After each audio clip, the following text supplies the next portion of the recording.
हे निम्बार्क दीन बंधु, हे निम्बार्क दीन बंधु, सुन पुकार मेरी, हे निम्बार्क दीन बंधु, सुन पुकार मेरी।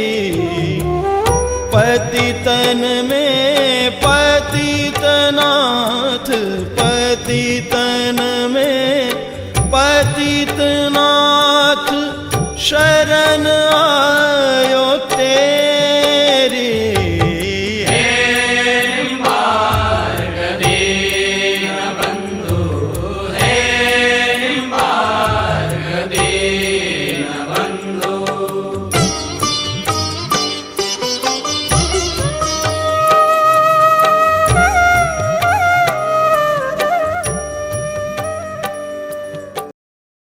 नमस्तस्मै भगवते कृष्णाय कुण्ठमेधसे श्रीराधाधर सुधा सिंधो नमो नित्यविहारिणे। श्री निम्बार्क संप्रदाय में उपासना का क्या स्वरूप है? श्री हरिव्यास देवाचार्य जी श्री निम्बार्क संप्रदाय के आचार्य, आत्मावाणीकार, इन्होंने 10 श्लोक की टीका में 5 रसों का वर्णन किया है। शांत दास्य, सख्य वात्सल्य और मधुर उज्ज्वल रसों का राजा, उसको श्रृंगार रस कहते हैं। 5 में से इसमें श्रृंगार रस का वर्णन श्री हरिव्यास देवाचार्य जी ने अधिक किया है। इन्होंने श्रृंगार रस का ही स्वीकार किया है। हरिव्यास देवाचार्य ने वर्णन तो किया है, लेकिन स्वीकार श्रृंगार रस का किया है, मधुर रस का। यहाँ पर उपास्य का युगल स्वरूप का ध्यान है। प्रिया प्रीतम राधा कृष्ण, बिहारी बिहारिणी सरकार, उन्हीं की लीलाओं का गान करना, ध्यान करना, यही उपास्य का स्वरूप है। यहाँ प्रिया प्रीतम राधा कृष्ण के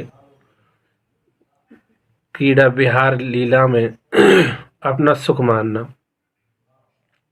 वृंदावन धाम में श्री राधा कृष्ण की जो विहार स्थली है, जहाँ नित्य निरंतर विहार करते रहते हैं, क्रीड़ाएँ करते रहते हैं, लीलाएँ करते रहते हैं। श्री निम्बार्क संप्रदाय के संतों का ये मुख्य स्थान, क्योंकि वो उनके इष्ट राधा कृष्ण है। राधा कृष्ण की ये धाम है, वृंदावन धाम उनकी स्थली, क्रीड़ा स्थली है, इसलिए उनका यहाँ उनका सुख विलास है। टकसार में, वृंदावन में तो संतों को पूछते, निम्बार्क संतों को कि आपका टकसार में आपका सुख विलास कहाँ है? तो वृंदावन है, हमारा जो सुख विलास है वृंदावन में। एक श्री भट्टदेवाचार्य ने जो पद लिखा है, रे मन वृंदा विपिन निहार, क्यों?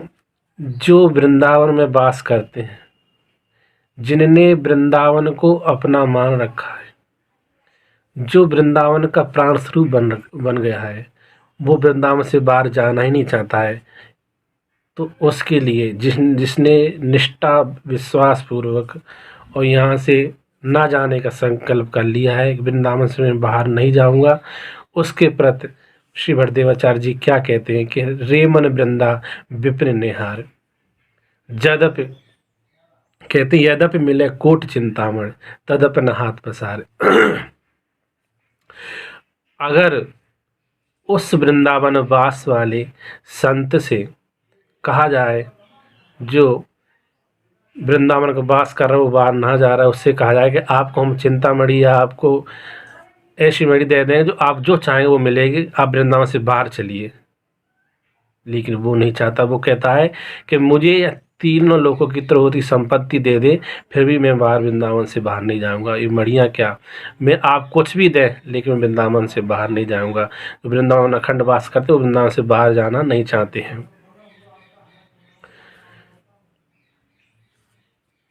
दादा अपने वे हाथ नहीं पसारेंगे वृंदावन वास करने वाले।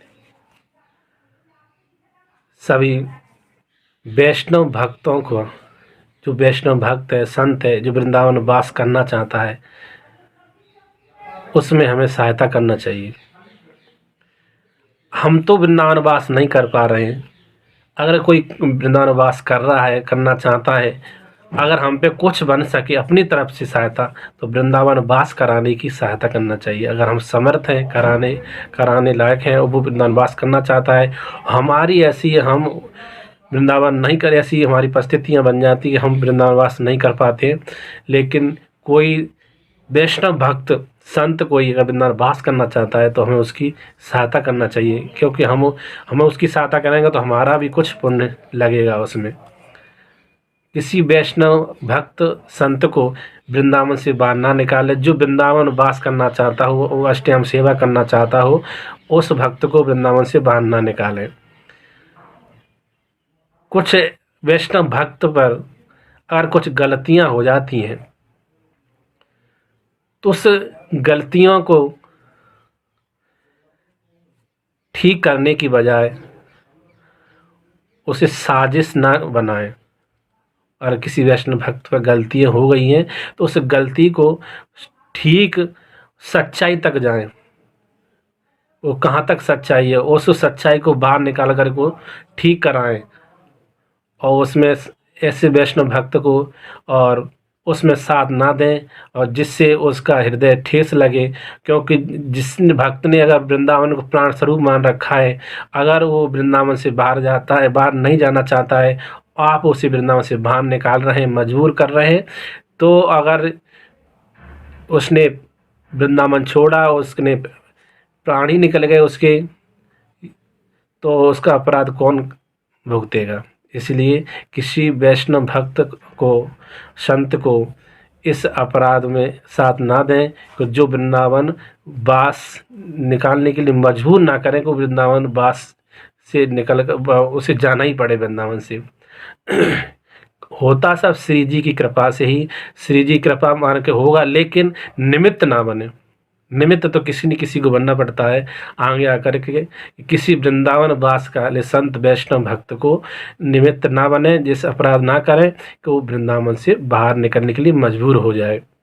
हम जितना बने कोशिश हमें उनकी सहायता ही करना चाहिए, कैसे भी करके उस वृंदावन वास दिलाना चाहिए जो हम पे बन सके वो। अगर राधा कृष्ण का बिहार, तो यहाँ राधा कृष्ण का बिहार स्थली है वृंदावन धाम, यहाँ बिहार करना है प्रिया प्रीतम। तो यहाँ कैसा बिहार, तो यहाँ आप लौकिक रति काम नहीं समझना चाहिए। श्री राधा कृष्ण की लौकिक काम सुख या इंद्रियों का सुख, आप इंद्रियों को सुख करने के लिए नहीं करते हैं राधा कृष्ण। उनका जो बिहार है वो इंद्रियों का सुख नहीं है। तो आप सोचते हैं कि इंद्रियों को सुख देने के लिए या फिर देह सुख आभास करने के लिए कहते हैं, वो तो सिर्फ एक प्रेम के खिलौना है। प्रेम का स्वरूप आपको समझना बहुत बड़ी कठिन है। हमारी तुच्छ, हम जीव तुच्छ छोटे जीव, और राधा कृष्ण की प्रेम की भूति को कहाँ समझ सकते हैं। वे प्रेम के खिलौना है, प्रेम से ही खेलते हैं। दोनों प्रेम मूर्ति हैं, हमारी किशोरी जी प्रेम की मूर्ति हैं, और प्रेम की मूर्ति हैं, दोनों प्रेम से खेलते हैं, विहार करते हैं। वो उनके सुख में ही हमारा सुख है। वो हम जैसे जीवों को भटकने के लिए, रसिक संतों के लिए अपनी लीलाओं को ऐसे दिखाते हैं, और उनको उन जीवों की हमारी लीलाओं को देख करके वो उनका उद्धार हो सके।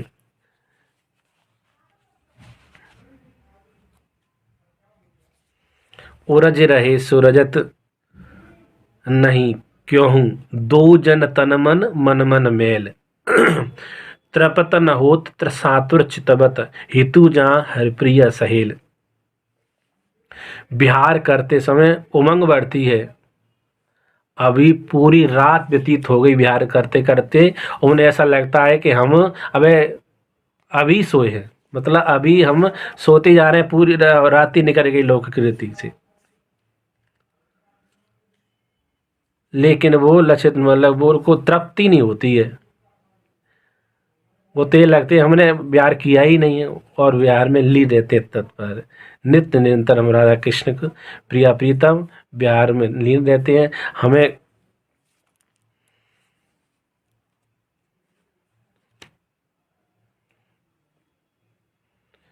श्री राधा कृष्ण की रसोपासना है, लौकिक मर्यादा शास्त्रीय विधि विधान बाधक।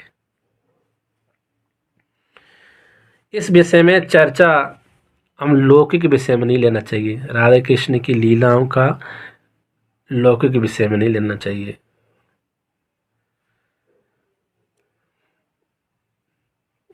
यहाँ उनकी महावाणी का शरीवा देवाचार्य जी कहते हैं, आगम निगम से परे है,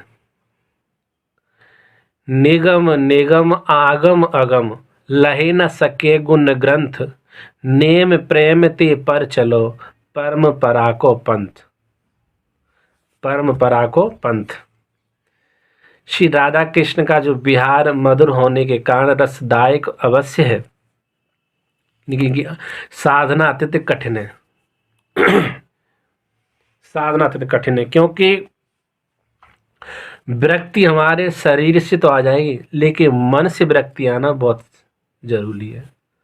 शरीर से लाल पीले कपड़े पहन लिए, दाढ़ी रखा ली, विरक्त बने गए। मन में विरक्ति आ जाए तब तो कुछ होगा, तभी तो प्रिया प्रीतम से मिलन होगा, जब मन में विरक्ति आएगी। हम जिस संप्रदाय से जुड़े हैं उस उपासना के बारे में जानेंगे तब तो हम उस पर रति बढ़ेगी। अब जिस आचार परंपरा में जुड़े हम उसके बारे में हमें कुछ जानकारी नहीं प्राप्त हुई और उसके बारे में पता ही लगा, खाली मंत्र ले लिया, कंठी ले ली और चल दिए। अरे उसे जाप कर रहे हैं तो ऐसे होते हैं नहीं, थोड़ा उसकी जानकारी भी लें, तब तो पता पड़ेगा कि हम क्या हमारा उपास स्वरूप है, कौन उपास्य है, क्या उपासना है, उपास का स्वरूप क्या है, उपासना स्वरूप क्या है, उपासक का क्या स्वरूप है। तो यहाँ पे श्री हरिव्यास देवाचार्य जी ने अलग अलग जैसे नवदा भक्ति 9 प्रकार की बताई है श्रीमद् भागवत में, और श्री हरिदास जी ने 7 भक्ति बता दी हैं, और श्री यहाँ पे हरिव्यास देवाचार्य ने 10 सीढ़ी बताई हैं। एक एक सीढ़ी आप चढ़ोगे तो आगे हमें ठाकुर जी की राधा कृष्ण की प्राप्ति हो सकती है, अगर नियम से सीढ़ी चढ़ते जाएंगे तो। कैसे? जाके 10 पेड़ों अति दृढ़ है, बिन अधिकार कौन ता चढ़े है, पहले रसिक जनन को सेवे, दूजी दया हृदय धर लेवे, तीजो धर्म सुनिष्ठा गुण है, चौथी कथा अतृप्त हूँ सुनी है, पंचम पद पंकज अनुरागे, षष्ठी रूप अधिकता पागे, सप्तमी प्रेम ये बिरधावे, अष्टमी रूप ध्यान गुण गावे, नवमी दृढ़ता निश्चय कहिए, 10वीं रति की रसता वही। 10 सिद्धि बताई। सबसे पहले रसिक जनों की सेवा, रसिक संतों की सेवा करें, उनके पास बैठे, उनकी वाणी सुने, उनकी लीलाएं सुने ठाकुर जी की, जिससे हमें रति बढ़े। जिस रस की हमें उपासना है उसी रस के संत के जिस आचार परंपरा से जुड़े हैं उसी आचार परंपरा के संत के पास जाएंगे, वो उन्हीं की लीलाओं का चिंतन करेंगे और बताएंगे, तुम्हारी ज़्यादा भाव बढ़ेगा। क्योंकि अब जिस अलग हम किसी संत के पास जाएगा तो वो अपने अलग इष्ट के बारे में बताएगा, तो हमारी तृप्ति कहाँ हो पाएगी। हम उसी संत के पास जाएं जिससे हम जुड़ी हुई, जिस आचार्य परंपरा से जुड़े हुए, तो जहाँ से हमें कुछ मिलेगा। पहले रसिक संत जनन को सेवे, दूजे हृदय दया, दूसरे हृदय में दया धारण करें। अब कठोर बन जाए तो कैसे होगा, दया अंदर से आना चाहिए, दया भाव आएगा तब तो हम कुछ कर पाएंगे, दया आनी चाहिए। और यहाँ में चौथी बता रहे हैं, बिना तृप्त हुए कथा श्रवण करें। लीलाओं की कथा, ठाकुर जी कथा श्रवण करें तो बिना तृप्त हुए से नहीं, अरे हो गई कथा सुन लिए बहुत, बिना तृप्त हुए कथा श्रवण करें। फिर इष्ट के चरण कमलों पर अनुराग बढ़ावे। फिर हमारे जो इष्ट हैं राधा कृष्ण हैं, प्रिया प्रियतम, उनके प्रति हमारा ऋण भाव हो जाए। उपास्य युगल स्वरूप का अपने मन को रमावे। फिर उनके श्री राधा कृष्ण के स्वरूप को अपने मन में रमाए, उनका ध्यान करता रहे, मन में रमाता ध्यान करता रहे। इन साधनों से प्रेम वृद्धि होती है। तब धीरे धीरे अष्टम में 8वीं सीढ़ी पे आओगे, तब उस साधनों से धीरे धीरे वृद्धि आगे बढ़ेगी, धीरे धीरे वृद्धि होगी। जब 9वीं सीढ़ी पे आओगे तो क्या होगा, इस ध्यान एवं गुणगान में फिर तो उनको गुणगान और ध्यान करते रहे, ईश्वर स्वरूप का ध्यान करते रहे, राधे कृष्ण का, प्रिया प्रीतम का, और गान राधे कृष्ण कृष्ण कृष्ण राधे राधे, राधे श्याम श्याम श्याम राधे राधे, राधे कृष्ण कृष्ण कृष्ण राधे राधे, राधे श्याम श्याम श्याम राधे राधे। और 10वीं सीढ़ी पे आप जैसे चढ़ोगे तो आपका तत्प्रांत 10वीं दशा में हृदय में रस की धारा प्रवाहित हो जाएगी। फिर आप किसी जरूरत नहीं पड़ेगी, अपने आप प्रिया प्रीतम की और दृष्टिगोचर लीला होने लगेगी, भाव भरने लगेगा, रस प्राप्त हो जाता है। जब रस आने लगता है तो फिर लीलाओं में मन लगने लगता है। फिर सुनते हैं ठाकुर जी की लीलाएं प्रकट हो जाती हैं, निकुंज लीलाएं। तो उसमें कभी आप देखते हैं ठाकुर जी प्रिया प्रीतम अष्टसखियों के साथ में, हम भी सखियों के साथ में हैं और सहचरी के स्वरूप में है, और उसमें आकर के ठाकुर जी के साथ में सेवा में लगे हैं अलग अलग। आरो मेरी नैनने को आहार, कल ना परे पल एक बिना, मोय अब लोक सुखसार। इस भाव दशा में पहुंच जाता है। फिर उसे कल नहीं पड़ती है। 10वीं सीढ़ी में रस आ गया, फिर उसे कल नहीं पड़ेगी। फिर तो प्रिया प्रीतम के सिवाय वो उसी में खो जाता है कि अब मैं उनके बगैर नहीं रह पाऊंगा। फिर उनकी सेवा चर्या उन्हीं में लगा रहेगा, या जो उनकी सहचरियों का स्वरूप या सहचरी के भाव में आकर के। और क्योंकि उपासना हमारी यही है कि हम भगवान के, श्री राधा कृष्ण के सुख में सुख, उनके सुख में हमारा सुख ही है। वो दोनों सुख कैसे सुख रहे, हम सहचरी स्वरूप निमा समाज सहचरी स्वरूप की जो साधना है, तो सहचरियाँ बस यही चाहती हैं कि ठाकुर जी का सुख में सुख ही हमारा है, प्रिया प्रीतम का सुख है। वो कैसे सुख रहे, सेवा में हम लगे रहें, चाहे मंगला की सेवा हो, चाहे राजभोग की सेवा हो, चाहे मंगला श्रृंगार राजभोग उत्थापन संध्या सेन, सब सेवा, उन सेवा में हम लगे रहें।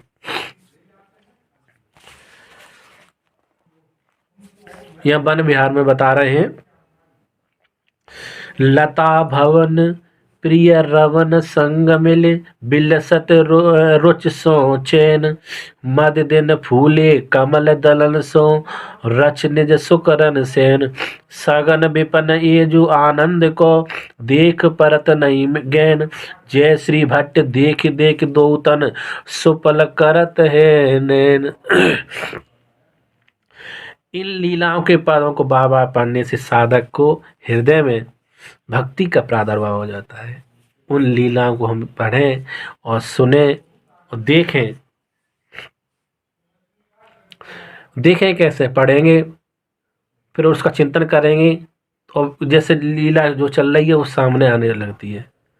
कभी वन विहार कर रहे हैं सहचरियों के साथ ठाकुर जी, और इधर 4 सखी इधर चल रही, 4 इधर चल रही हैं, वन विहार करते चले जा रहे हैं, लताओं तो कुंजों को देख रहे हैं, और सब सेवा में लगी हैं। कोई चमर डुला रही है, कोई पंखा डुला रही है, कोई बीड़ी खिला रही है, कोई गुलाब जल छिड़क रही है, तांबूल दे रही है। इस तरह से सब जो सेवा कर रहे हैं वो सेवा में लगी हुई हैं अलग अलग। कभी कुछ देख रहे हैं, कभी भोजन की, जैसे राजभोग के समय भोजन कर रहे हैं ठाकुर जी, तो हम भोजन बनाने में लगे हैं, उन्हें खिला रहे हैं, कुछ चौपड़ खेल रहे हैं, कुछ कभी हम श्रृंगार कर रहे हैं, ठाकुर स्नान करा, यमुना जी में चले गए, वहाँ निकुंजों में ले जा करके प्रिया प्रीतम को स्नान करा रहे हैं, श्रृंगार कर रहे हैं उनका। भोग राग लगा रहे हैं, ये सब लीलाएं उनकी हम देखते रहते हैं, लीलाएं होती रहती हैं। इस तरह से हम लीलाओं में फिर धीरे धीरे खो जाते हैं। वृंदावन धाम की प्रत बता रहे हैं, इसीलिए कहते हैं इस संप्रदाय के भक्तों की दृष्टि में वृंदावन का अधिक महत्व है।